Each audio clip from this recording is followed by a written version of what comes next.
The camera caught my wife handing cash to a man in our daughter's bedroom. That's when I realized I didn't know my wife at all. Who is Catherine really protecting?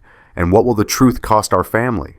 I'm an architect. I build things. I measure twice, cut once. I don't jump to conclusions. But 3 months ago, I started noticing things about my wife that didn't add up. Small things at first. Catherine checking her phone at midnight, then deleting the messages before I could ask who texted her. Cash withdrawals from our joint account. $400 here, $300 there. Always ATMs, never with receipts.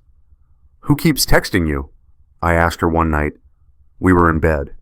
Her phone buzzed on the nightstand, 12:47 a.m. She grabbed it fast, too fast. Nobody, just spam. Spam doesn't text at midnight, Catherine. It's nothing, Robert. Go back to sleep. She turned away from me. I stared at the ceiling for 2 hours. The next morning, I checked our bank statements while she was dropping Madison at school. 11 withdrawals in 6 weeks, $3,200 gone, no explanation. I left the statements on the kitchen counter. When Catherine came home, she saw them. She didn't say a word, just picked them up, folded them, and put them in her purse. Catherine, I'm handling it. Handling what? She looked at me then, really looked at me. Her eyes were exhausted. Please don't ask me this, Robert. Our son Nathan came running in, holding a drawing. Daddy, look, I drew a dinosaur. The moment passed. Catherine smiled at Nathan like nothing was wrong, but I saw her hands shake when she opened the fridge. That weekend, Nathan said something at dinner that made my stomach drop. Why is Mommy always sad now? Catherine froze, fork halfway to her mouth. I'm not sad, sweetheart, she said, but her voice cracked. Madison, our 11-year-old, looked up from her plate. You cry a lot, Mom. I hear you at night. Catherine's face went pale. I'm fine, really. But she wasn't fine, and I didn't know why. 2 days later, my friend's wife pulled me aside at a barbecue. Robert, I don't want to overstep, but is Catherine okay? I saw her last week at the coffee shop. She seemed really distracted, kept looking over her shoulder. She's just stressed with work, I said automatically. If you say so. She didn't believe me. I didn't believe me either. That night, I watched Catherine from the doorway of our bedroom. She thought I was still downstairs. She was sitting on the edge of the bed, staring at her phone. Her shoulders were shaking. She was crying, silent tears running down her face. Then her phone buzzed. She read the message. Her whole body went rigid.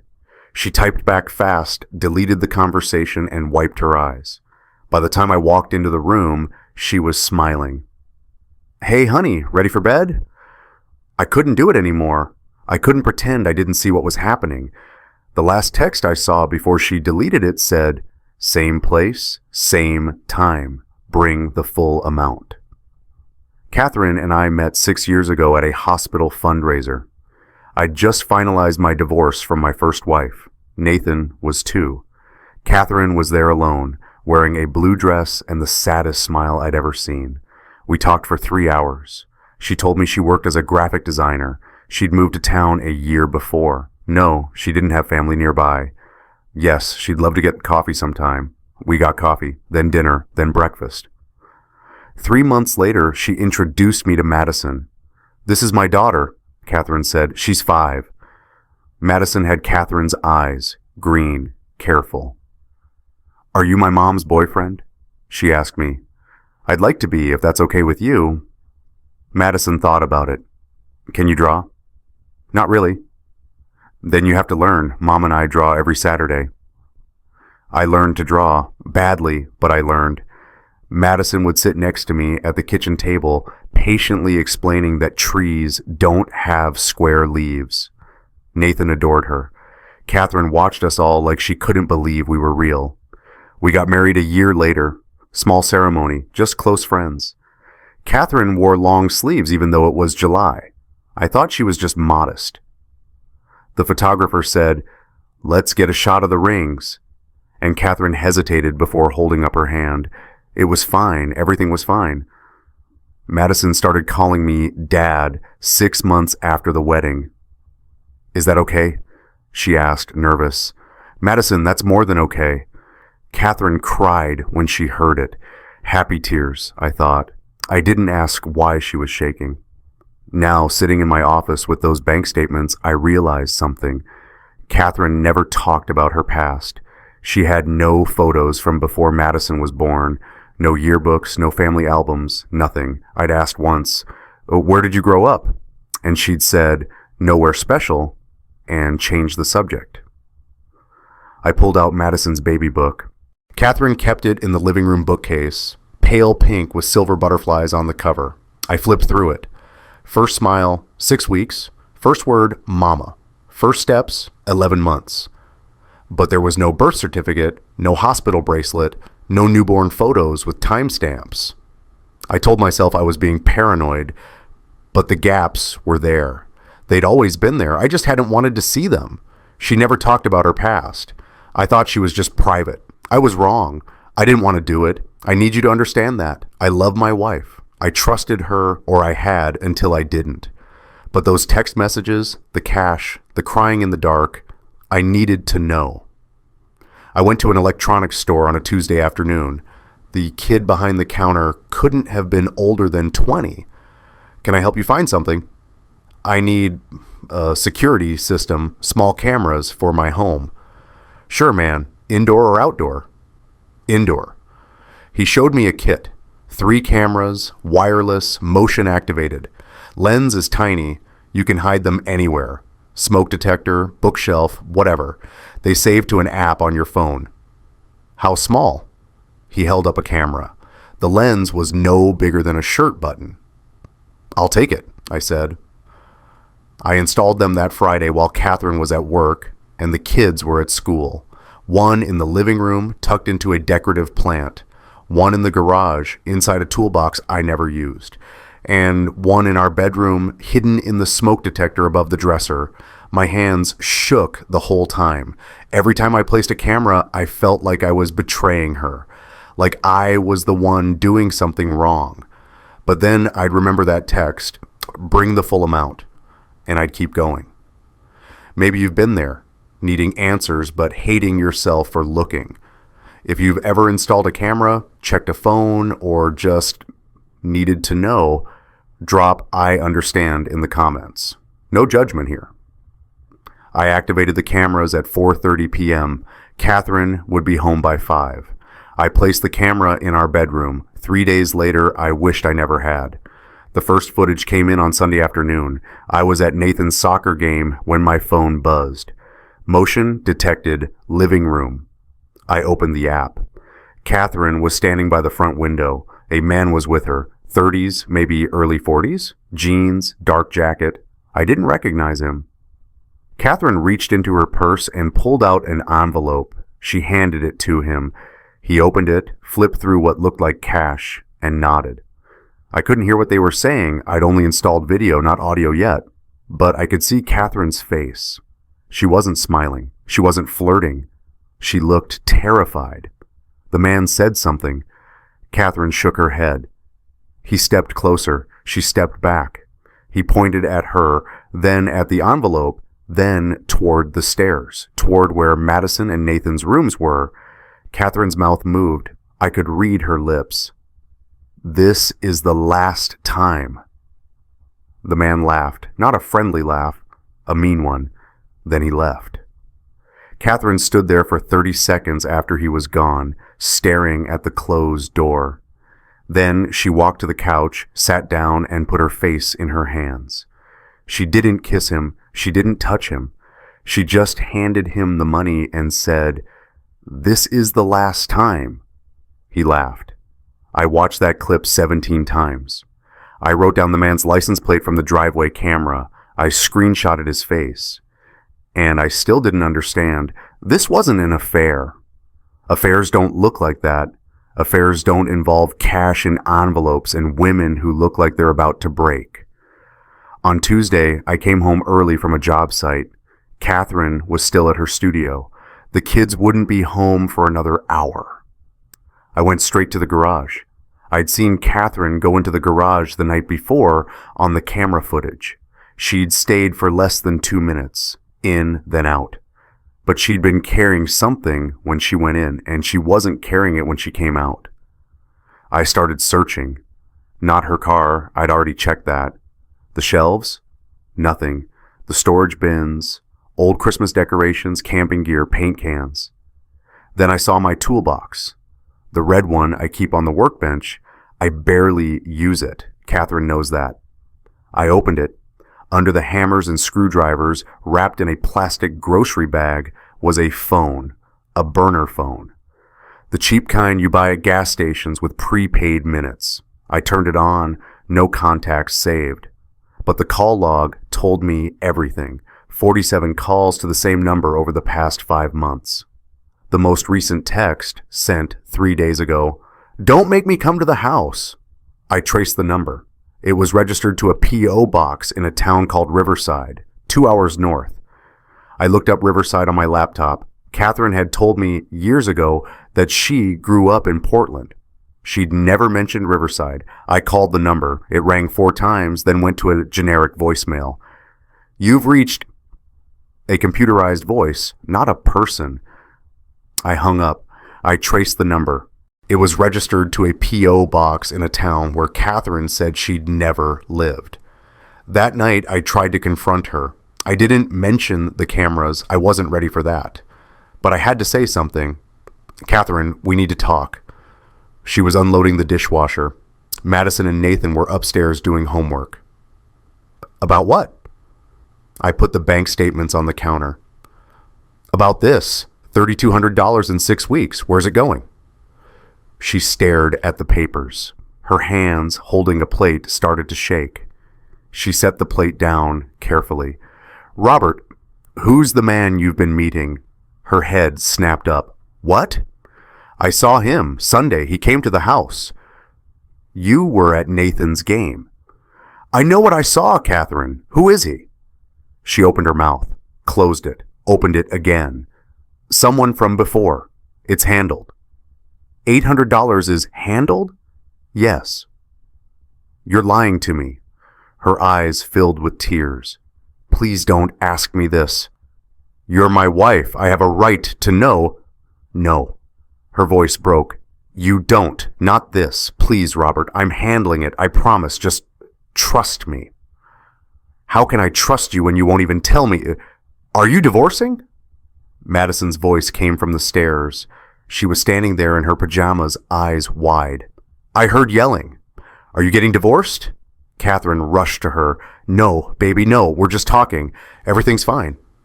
"You were yelling," Madison whispered.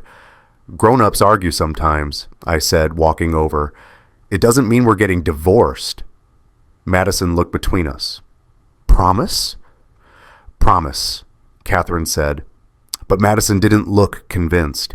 She went back upstairs. I heard her bedroom door close. Catherine turned to me. Her face was pale, makeup smudged from crying. "Please," she whispered, "don't ask me this." She left the room. I stood there alone, listening to her footsteps on the stairs. That night, the camera caught her crying in Madison's doorway for 20 minutes. I watched the footage the next morning. Catherine stood there silent, staring at our daughter while Madison slept. She didn't make a sound. She just cried, one hand pressed against the doorframe like she needed it to hold her up.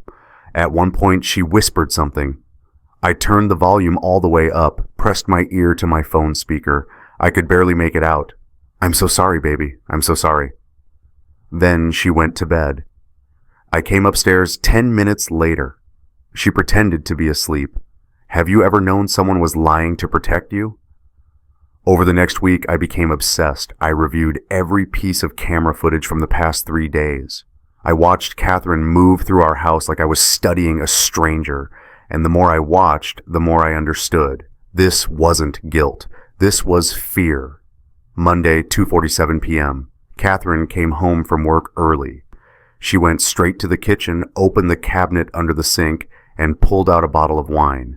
She poured a glass, drank half of it standing at the counter, then poured the rest down the drain. She stared at the empty glass for 2 full minutes before putting it in the dishwasher. Tuesday, 11:23 p.m. I was asleep. Catherine got out of bed, walked to Madison's room and stood in the doorway. She didn't go in, just stood there watching our daughter sleep. After 15 minutes, she went downstairs. The living room camera caught her checking every window lock, then the front door, then the back door, then all the windows again. Wednesday, 3:15 p.m. The man came back. This time, he didn't come to the door. Catherine met him in our driveway. She handed him another envelope. He counted the money, said something that made Catherine flinch, and left. After he drove away, Catherine sat in her car for 20 minutes. Just sat there, hands on the steering wheel, staring at nothing. I made a document. Date, time, what I saw. 8 meetings over 6 months that I could verify from footage and bank records. Probably more before I installed the cameras. In every single video, Catherine looked over her shoulder. She checked her surroundings. She moved like someone who expected to be followed. She wasn't hiding an affair. She was hiding from someone. But who and why? Thursday afternoon, Catherine took Madison to a dentist appointment. I told them I had a work call. Instead, I searched our bedroom. I started with the obvious places: her nightstand drawer, reading glasses, hand lotion, a bookmark, her closet, clothes, shoes, nothing unusual. Under the mattress, nothing. Behind the dresser, dust. Then I remembered something. 2 years ago, Catherine bought a fireproof document box. For important papers, she'd said. Birth certificates, social security cards, that kind of thing. I'd helped her put it in the back of our closet, under a stack of sweaters we never wore. I pulled it out. It wasn't locked. The key was taped to the bottom. Inside, Nathan's birth certificate from my first marriage, our marriage license, the deed to our house, Madison's immunization records, and underneath everything else, 27 white envelopes. Each one was sealed with clear tape. Catherine had pressed the tape down so hard the paper wrinkled at the edges. On the front of each envelope, in Catherine's handwriting, were 2 letters, E.g. I opened the first one, empty. Just the faint smell of cash, that papery, slightly metallic smell. I opened another, empty. Another, empty. But on the back of each envelope, Catherine had written a date and an amount. June 2022, $600 July 2022, $600 August 2022, $600 September 2022, $800 October 2022, $800, the list went on. The amounts increased over time. The most recent envelope was dated 2 weeks ago, $1,000. I added them up on my phone calculator. 27 envelopes, 3 years and 2 months, $21,400. That's the price of safety, apparently. Though I didn't know that yet. E.g., I checked Madison's birth certificate, the one in the document box. Her full name, Madison Rose Sullivan. No middle name, no initials that matched. But then I found the bracelet. It was in the very bottom of the box, wrapped in tissue paper like something precious or something dangerous. A hospital bracelet.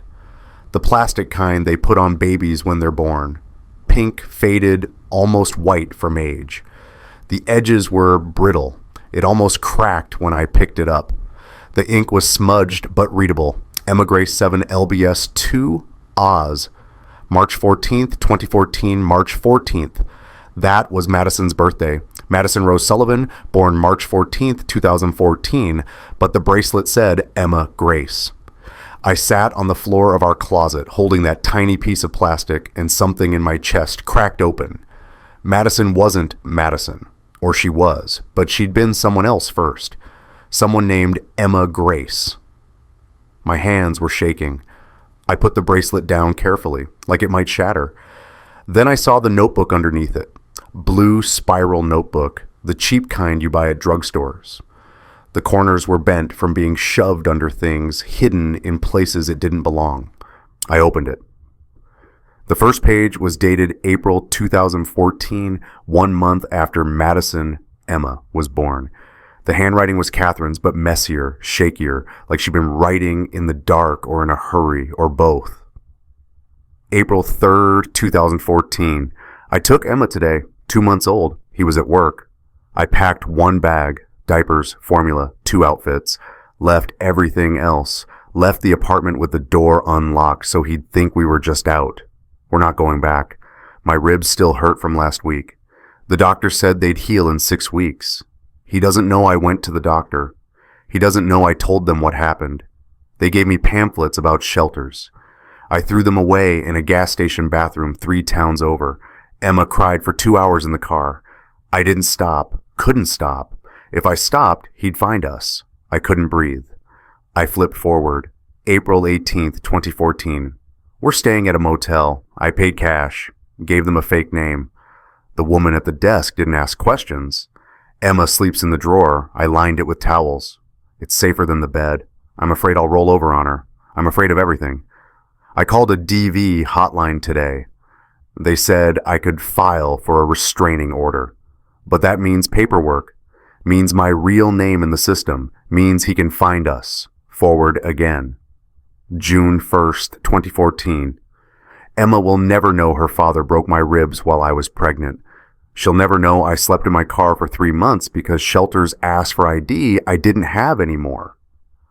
She'll never know how many times I almost gave up, but she'll also never know his voice, never know his fists, never know what it's like to hear footsteps and freeze, wondering if this is the time he doesn't stop.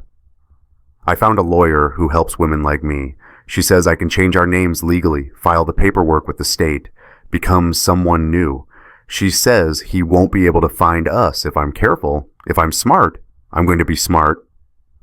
I was crying. I didn't realize it until tears hit the page, smudging the ink. I wiped my face and kept reading. July 2014, we have new names now. Legal names. Emma Grace is gone. Catherine Ann Bennett is gone. We're Catherine Sullivan and Madison Rose Sullivan now. The courthouse clerk asked if I was sure. I said yes. Emma became Madison because I needed her to have a fresh start. Madison means gift of God. She is. She's the only reason I'm still alive. I got a job at a design studio, found an apartment that doesn't ask too many questions about my work history, started building a life out of nothing. If he finds us, it's over, so he can't find us. There were more entries, dozens of them, years of them. I flipped through the pages, Catherine's handwriting getting steadier as time went on. Entries about Madison's first day of preschool, about nightmares Catherine still had, about meeting me. October 2019. His name is Robert. He's kind. He's patient. He doesn't yell when I flinch at sudden movements. He doesn't ask why I don't talk about my past. Madison likes him. She drew a picture of the 3 of us yesterday, her, me, and Robert holding hands. I'm going to marry him. I know I should tell him everything. About Emma, about the name change, about him. But if I tell Robert, he'll ask questions I can't answer. He'll want to protect us, and protection means police reports and legal action and my real name in the system. I can't risk it. So I'll marry Robert, and Madison will have a father who loves her, and we'll be safe. God forgive me for the lies. The last entry was dated 3 weeks ago, November 2024. He found us. I don't know how. I was so careful. But 2 years ago, he showed up at my office, just walked in like he'd been invited, smiled at me, said, "Hello, Katie." Nobody calls me Katie anymore. Nobody's called me that since 2014. He said he wanted to see his daughter. I said no. He said he could make things difficult for me, for Robert, for Madison. He said he had rights, paternity rights, legal rights. I should have called the police. I should have told Robert. But I was so scared, so I paid him $600 a month to stay away, to keep his mouth shut, to let us live our lives. The amount keeps going up. He knows I'll pay. What else can I do? Robert's starting to notice. The money, the texts. I can see the doubt in his eyes. He thinks I'm having an affair. That would be easier to explain than this. If Robert knew Madison isn't his, if he knew I lied on her birth certificate, listed him as her father when I knew he wasn't, would he still love her? Would he still love me? Madison wasn't Robert's daughter. Catherine had been lying for 10 years, but so had I, thinking I knew my wife. I put everything back exactly where I found it, the envelopes, the bracelet, the journal. I closed the fireproof box, put it under the sweaters, made sure the closet looked untouched. Then I went downstairs and waited. Catherine came home with Madison 20 minutes later. Dentist says no cavities, Madison announced, running past me to the kitchen. Catherine looked at me. You okay? You look pale. I'm fine, I said. That night after the kids went to bed, I couldn't hold it anymore. Catherine, sit down. She was folding laundry in the living room. What's wrong? I pulled the baby bracelet out of my pocket. I'd taken it from the box before she got home. I couldn't help myself. I had to know. I placed it on the coffee table between us. Catherine went completely still. All the color drained from her face. She stared at the bracelet like it was a grenade. Who is Emma Grace? Her eyes filled with tears. She didn't answer. Catherine, who is Emma Grace? She sat down slowly, picked up the bracelet with shaking hands. Where did you find this? Answer the question. Robert, who is Emma Grace? My daughter. Her voice broke. Madison's real name. The room tilted. I sat down hard on the couch. What? Her name was Emma Grace. I changed it. I changed both our names in 2014. Why? She was crying now, tears running down her face, but she didn't make a sound. Because I was running. From who? Her father. I felt like I'd been punched. I'm not her father. You're the only father she's ever known. Catherine's voice was fierce now, desperate. You are her father, Robert, in every way that matters. Does he know where we are? Catherine flinched. Yes. That's who you've been paying. Yes. How long? 2 years. Jesus Christ, Catherine. I know. You lied to me for 6 years. You lied about her name, her past, her... I didn't lie. You put my name on her birth certificate. I'm not her biological father. Catherine stood up. You think I don't know that? You think I don't hate myself every single day for lying to you? But what was I supposed to do, Robert? Tell you the truth and risk him finding us? Risk him taking her? Who is he? She took a shaky breath. His name doesn't matter. What matters is that he beat me for 2 years. He broke 3 of my ribs when Emma was 2 months old because she wouldn't stop crying. He gave me a concussion because I burned dinner. Her voice cracked. He told me if I ever left, he'd find me and kill me. So I believed him. I couldn't speak. I left anyway, Catherine whispered. I took Emma, Madison, and I ran, changed our names, built a new life, met you, and for 4 years I thought we were safe. Then he found us. Why didn't you tell me? Because I was ashamed, because I was terrified, because every time I tried to say the words, I thought, what if Robert leaves? What if he looks at Madison and sees someone else's daughter instead of his? What if I would never... You don't know that, Catherine shouted. Then she covered her mouth, glancing at the stairs. No sound from the kids' rooms. She lowered her voice. You don't know that, Robert. I've seen men walk away from children who weren't theirs. I've seen families fall apart over less. I couldn't risk it. So, you just paid him for 2 years? What else could I do? If I called the police, he'd tell them I kidnapped Madison, that I falsified her birth certificate, that I committed identity fraud, and he'd be right. I did all those things, and the law... She laughed bitterly. The law doesn't care that I was running for my life. It cares about paperwork. I stood up, paced to the window, stared out at our quiet street, our normal neighborhood, our normal life that was apparently built on lies. Does Madison know? I asked finally. No. God, no. She thinks you're her biological father. She thinks her name has always been Madison. She thinks we're just a normal family. We're not a normal family, Catherine. We're a lie. She flinched like I'd hit her. Don't say that. It's true. No. She walked over to me, grabbed my arm, forced me to look at her. Madison is our daughter. You taught her to ride a bike. You held her hand on her first day of school. You check for monsters under her bed every night. You're her father, Robert. A piece of paper doesn't change that. I wanted to believe her. God, I wanted to believe her. But there was one more thing I needed to know. She told me about the abuse, the escape, the name change, but there was one thing she hadn't told me yet, and the camera would reveal it. The next morning, Catherine went to work. The kids went to school. I stayed home, called in sick, and went back to our closet. The fireproof box, the envelopes, the journal, and underneath the journal, in a sealed manila envelope, was something else. I opened it. DNA test results. Official letterhead from a lab I'd never heard of. Dated 2016, 3 years after Madison was born, 1 year after Catherine and I got married. Probability of paternity, 99.9%. Robert Sullivan is the biological father of Madison Rose Sullivan. I stared at it. Something felt wrong. The paper was too clean. The letterhead looked off. I flipped the pages over, and there, paperclipped to the back, was a receipt. Document fabrication services, $2,500, paid in full. She didn't just lie about her past. She paid someone to manufacture proof that Madison was mine. I sat on the floor of the closet, and I didn't move for 20 minutes. Catherine had commissioned a fake DNA test.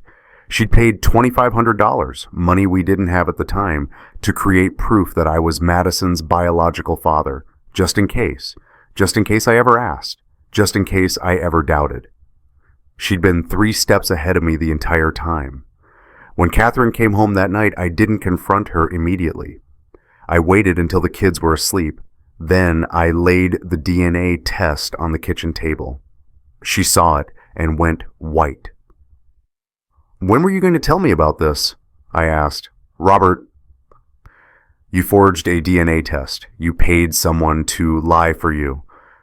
"I was protecting us." "No, you were protecting yourself. You were covering your tracks." "That's not fair." "Fair? You want to talk about fair? I've been raising a child I thought was mine." "She is yours." Catherine was crying again. "She's yours in every way except biology. You love her. You made that choice for me." I slammed my hand on the table. "You decided, without asking me, without telling me, that I was going to be her father. You lied on her birth certificate. You faked a DNA test. You took away my right to choose." "I know," Catherine sobbed. "I know I did. But Robert, please try to understand. I was desperate. I was terrified. I thought if you knew the truth, you'd leave. And Madison, she'd lose another father. She'd lose you. I couldn't let that happen." "So you lied." "So I lied." We stared at each other across the kitchen table. 6 years of marriage, 6 years of trust, all of it built on sand. "Do you love her?" Catherine whispered. "What?" "Madison, do you love her?" "Of course I love her." "Then does it matter?" Catherine's voice was raw. "Does it matter that you're not her biological father? Does it change how you feel when she calls you dad? Does it change the fact that you'd do anything to protect her?" I didn't answer. I couldn't. "Because it doesn't change how I feel," Catherine said. "I love you. I love our family. And I know I lied. I know I hurt you. But I would do it all again if it meant keeping Madison safe. If it meant keeping us together. Would you stay? Or would the lie be too much?" Before I could answer, her phone buzzed on the counter. She grabbed it, looked at the screen. All the color drained from her face. "What?" I asked. She showed me. A text from an unknown number. "Time's up, Katie. Tell him the truth, or I will. And then I'm taking my daughter home where she belongs." The next 3 days were a nightmare. Catherine told me everything. His name, I won't say it here because names have power, and I won't give him any more than he's already taken. How they met. How the abuse escalated. How she finally ran. "I had a restraining order," she said. "Filed it in 2014, right after I left, but it expired in 2019.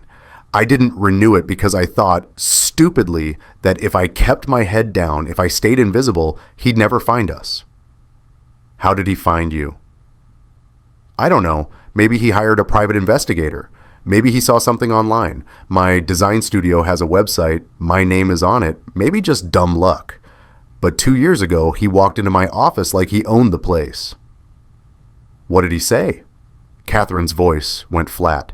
He said, "Hello, Katie. Long time no see. That little girl of ours must be 9 now, huh? I'd love to meet her." Jesus. I told him to leave. He said he would, for a price. $600 a month, then $800, then $1,000. He kept raising it. Said if I didn't pay, he'd go to the police. Tell them I kidnapped Madison. Tell them I falsified documents. Tell them... Her voice broke. Tell them I was an unfit mother. But you're not... That doesn't matter. The law doesn't care about my reasons, Robert. I broke the law. Multiple laws. I changed my daughter's identity without his consent. I listed you as her father on her birth certificate when I knew you weren't. Okay. I took her hands. They were shaking. What do we do? I don't know. We have to do something. He's escalating. Catherine nodded. I know. That night, I checked the camera footage, and I saw exactly how much he was escalating. Wednesday, 3:47 p.m. Catherine was late picking up Madison from school. I was at a job site. The man, the ex, he came to our house. The doorbell camera caught everything. He rang the bell 3 times. When no one answered, he tried the door. Locked. He walked around to the side gate, checked it, also locked. Then he stood in our driveway, hands in his pockets, and stared up at Madison's bedroom window. He stood there for 5 full minutes, just staring. Then he got in his car and left. Thursday, 5:15 p.m. Catherine came home from the grocery store. He was waiting in our driveway. She saw him, froze. He got out of his car and walked toward her. The camera caught audio this time. I turned the volume up. "Katie, we need to talk." "I paid you. I'm up to date." "The price went up." "No." "Excuse me?" I said, "No, this ends now. I'm not paying you anymore." He laughed. That same mean laugh from the first video. "You think you have a choice?" "I think you need to leave." "Or what? You'll call the cops? Go ahead. Tell them how you kidnapped my daughter, changed her name, lied on legal documents. See how that works out for you." "She's my daughter." "She's our daughter, and I have rights." "You have no rights. You gave those up when you beat me unconscious." "That's not how the law sees it, Katie. I'm her biological father. I have paternity rights, and if you don't cooperate, I'll file for custody, emergency custody. I'll tell the judge you're unstable, that you've been lying for 10 years, that you stole my child." Catherine's voice dropped. "You broke 3 of my ribs when she was 2 months old. You'll have to kill me first." He stepped closer, inches from her face. "Careful, Katie. Threats like that don't look good in court." Then he got in his car and drove away. Catherine stood in the driveway for 2 minutes, shaking. Then she came inside. I was upstairs, had driven home when I got the doorbell alert. She didn't know I'd watched the whole thing. When I came downstairs, she smiled at me. "Hey, honey, how was your day?" Like nothing had happened. That night she got a text. "Lawyer's filing paperwork tomorrow. Hope you said goodbye to Emma." We had 48 hours. The next day, he filed an emergency custody motion. We had 48 hours to respond. Friday morning, we met with a lawyer. Her name was Sarah Chen. No, wait, that won't work. Her name was Sarah Mitchell. She specialized in family law and domestic violence cases. Catherine found her through a DV advocacy hotline. Sarah's office was in a strip mall between a nail salon and a tax preparation service. Not fancy, but the walls were covered with thank you cards from clients. That felt like a good sign. "Tell me everything," Sarah said. Catherine did, the whole story, the abuse, the escape, the name change, the falsified birth certificate, the blackmail, all of it. I watched Sarah's face. She didn't flinch, didn't judge, just took notes. When Catherine finished, Sarah set down her pen. "Okay, here's where we are legally. Your ex-husband filed an emergency custody motion claiming you kidnapped his biological daughter. He's right about the biology. He's right that you falsified documents. Those are crimes." Catherine went pale. So he wins. I didn't say that. Sarah leaned forward. He also has a documented history of domestic violence. You filed a restraining order in 2014. That's on record. We can use that. It expired, Catherine said. Doesn't matter. It existed. It shows a pattern. Do you have any other evidence? Photos of injuries? Medical records? Anything? Catherine nodded slowly. I kept everything, in case I ever needed it. Good. What about the blackmail? Can you prove he's been extorting you? I pulled out my phone. I have video. Sarah's eyebrows went up. Video? I installed security cameras in our house. I have footage of him threatening Catherine multiple times, with audio. For the first time, Sarah smiled. Show me. I played her 3 clips. The driveway confrontation, the living room cash exchange, the doorbell camera footage of him staring at Madison's window. Sarah watched each one twice. Then she sat back in her chair. This changes everything. How? Catherine asked. Because this isn't just a custody dispute anymore. This is extortion, criminal threatening, harassment, and we have it on video. Sarah looked at me. Robert, are you willing to testify? To present this evidence in court? Yes, I said immediately.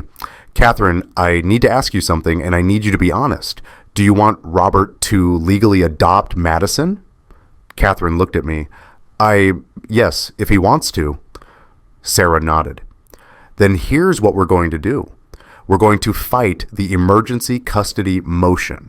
We're going to present your ex's criminal history, the restraining order, the video evidence of extortion. We're going to argue that Madison has been in a stable home with Robert as her father figure for 6 years.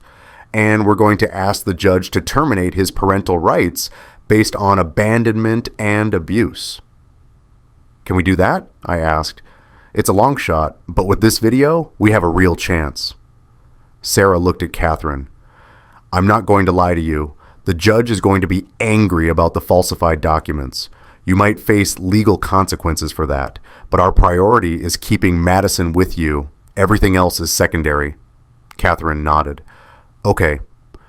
One more thing, Sarah said. Is Madison aware of any of this? No, Catherine whispered. She thinks Robert is her biological father. She has no idea about him. We're going to try to keep it that way. But Catherine, if this goes to trial, there's a chance she'll have to be told. Not the details, but the basics. You need to prepare yourself for that. Catherine started crying. Not the silent tears from before, real sobs. I pulled her into my arms. Sarah handed her a box of tissues. We're going to win this, she said. I've seen worse cases. This man hurt you. He's trying to hurt you again. And we're not going to let him. The hearing was scheduled for the following Wednesday. 5 days to prepare. 5 days of Catherine barely sleeping, jumping at every sound, checking the locks on the doors and windows a dozen times a night. On Tuesday, she sat me down. If we lose, she said, if the judge gives him custody, we won't lose.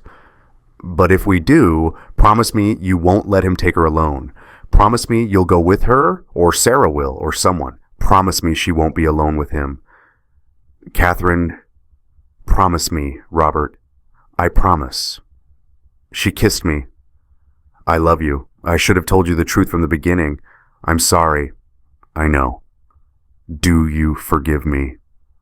I thought about it, really thought about it, about the lies, the deception, the fake DNA test, the years of secrets. And then I thought about Madison, about teaching her to ride a bike, about reading her bedtime stories, about the way she ran to me when she had nightmares, about her calling me Dad. Yes, I said, I forgive you. Wednesday. The courthouse was gray and cold and smelled like floor cleaner. We sat in the hallway outside the courtroom waiting to be called. Catherine's hands were shaking so badly she couldn't hold her coffee cup. I took it from her before she spilled it. He's here, Catherine whispered. I looked up. At the end of the hallway, by the elevators, was him, the man from the videos. He was wearing a suit, clean-shaven, looking respectable, looking nothing like the person who broke Catherine's ribs. He saw us, smiled, waved. Catherine grabbed my hand hard enough to hurt. "Don't react," Sarah said quietly. She'd arrived 5 minutes before. "Don't give him anything to use against us." "Sullivan family law case," a bailiff called. "Courtroom 3.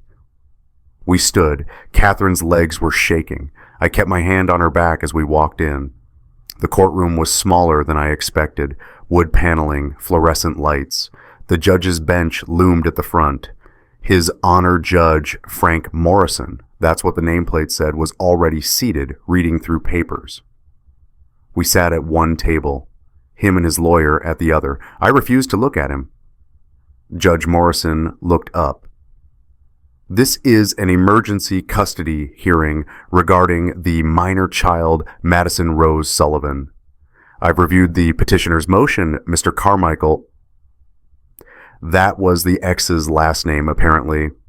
"Your attorney claims that Ms. Sullivan kidnapped your biological daughter in 2014. Is that correct?"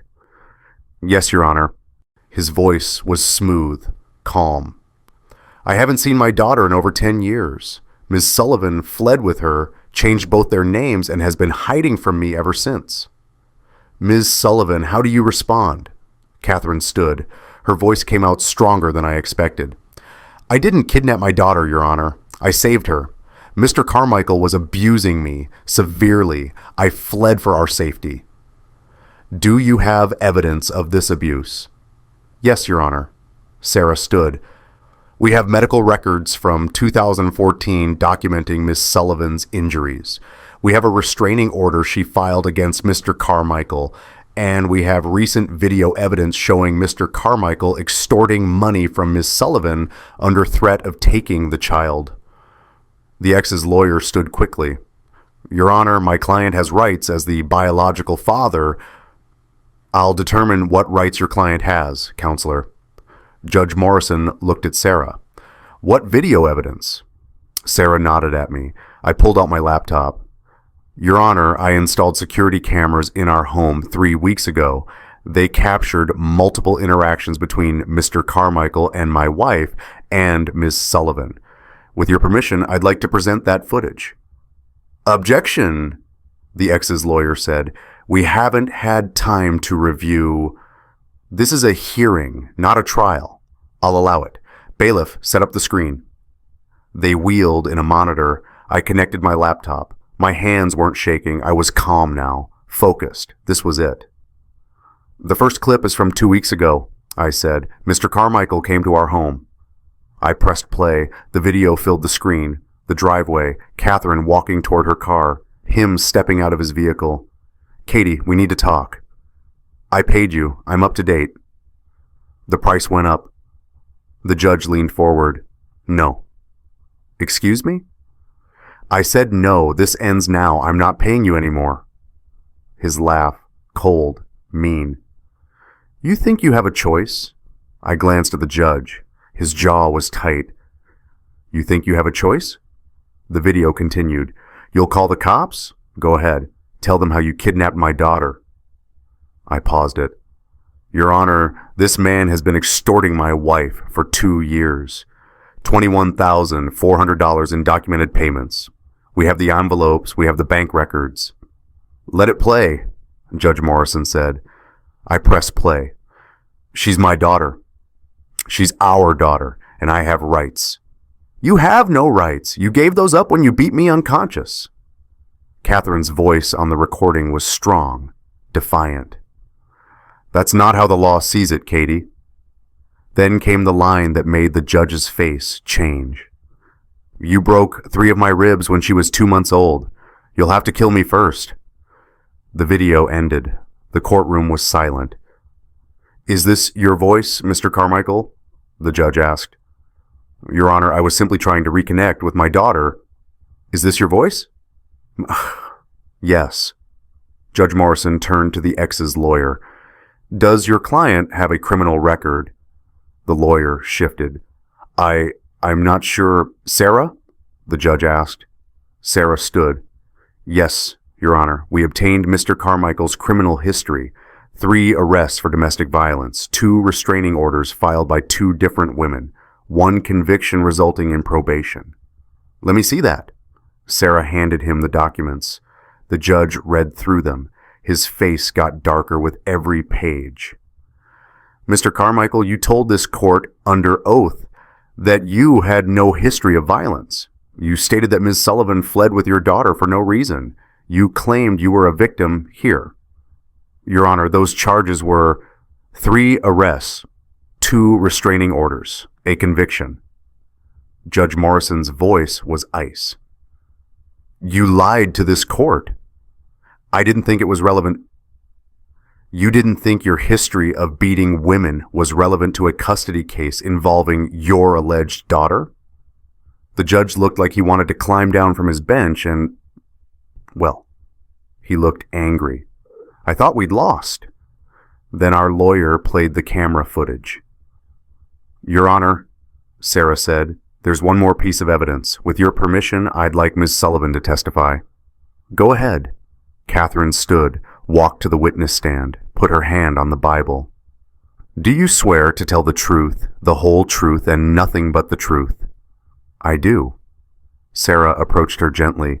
Catherine, tell the judge what happened in March 2014. Catherine took a breath. I was living with Mr. Carmichael. We weren't married, but we had a daughter together. Emma Grace, Madison. She was 2 months old. He came home from work angry. I don't even remember what about. Emma was crying. He told me to make her stop. I was trying. I was walking with her, bouncing her, but she wouldn't stop crying. Her voice cracked. He grabbed me, threw me against the wall. Emma fell. I caught her, but I hit the wall hard. 3 ribs broke on my left side. What did you do? I waited until he went to work the next day, packed 1 bag, took Emma, left. I drove for 6 hours before I stopped. I didn't know where I was going. I just knew I couldn't go back. Did you report the abuse? I tried. I went to the police, filed a report, got a restraining order, but the officer told me that restraining orders are just pieces of paper, that if my ex wanted to find me, he would, that the best thing I could do was disappear. So you changed your names? Yes, legally. I went through the courts, filed the paperwork. I became Catherine Sullivan. Emma became Madison. I gave us a fresh start. And Robert? Sarah gestured to me. When did you meet him? 5 years later, 2019, Madison was 5. Robert is kind, patient, safe. Everything she glanced at her ex, wasn't. Madison loved him immediately. And when Robert asked if he could be her father, I said yes, because she needed a father, a real one, not a biological connection, a choice. Your Honor, Sarah said, Miss Sullivan admits she falsified Madison's birth certificate. She admits she listed Robert as the father when he wasn't the biological parent. She did those things because she was protecting her daughter from a violent man. And now that man wants custody. We're asking this court to deny his petition, to recognize Robert Sullivan as Madison's legal father through adoption, and to terminate Mr. Carmichael's parental rights based on abandonment and abuse. The judge looked at me. Mr. Sullivan, do you want to be this child's father? I stood. Your Honor, I've been her father for 6 years. I don't need biology to tell me that. I love Madison. I'd do anything to protect her, and I'm asking this court to let me make it official. Judge Morrison looked at the ex, then at Catherine, then at the video evidence still frozen on the screen. Mr. Carmichael, let me be very clear. You came into this courtroom claiming to be a victim, claiming your daughter was stolen from you, but the evidence shows that you are a violent man with a pattern of abusing women.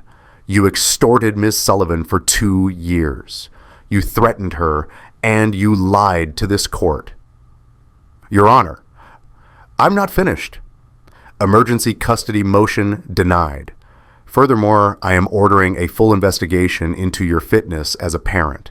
I am extending Ms. Sullivan's restraining order for 10 years, minimum 500-foot distance from her, Mr. Robert Sullivan, and the minor child. You will undergo court-ordered psychiatric evaluation. Failure to comply results in contempt charges. And Mr. Carmichael, if you come near this family again, I will have you arrested. Do you understand me?" The ex's face went red. "She stole my daughter. You can't." "Bailiff, remove him." 2 officers moved toward him. He stood, shaking with rage. "This isn't over. Katie, you hear me? This isn't..." The bailiff grabbed his arm. "Sir, you need to come with me." They escorted him out. He was still yelling. The courtroom doors closed, muffling his voice. Judge Morrison looked at Catherine. "Ms. Sullivan, you committed fraud. Normally, this court would refer charges to the district attorney, but no prosecutor in their right mind will touch this case. You did what you had to do to protect your daughter. In light of Mr. Carmichael's history and the evidence presented today, I'm not going to punish you for that." Catherine was crying. "Thank you, Your Honor." However, the judge's voice softened slightly. "That child in your home, Madison, she needs to know the truth. Age-appropriate truth, but truth nonetheless. Secrets have a way of coming out.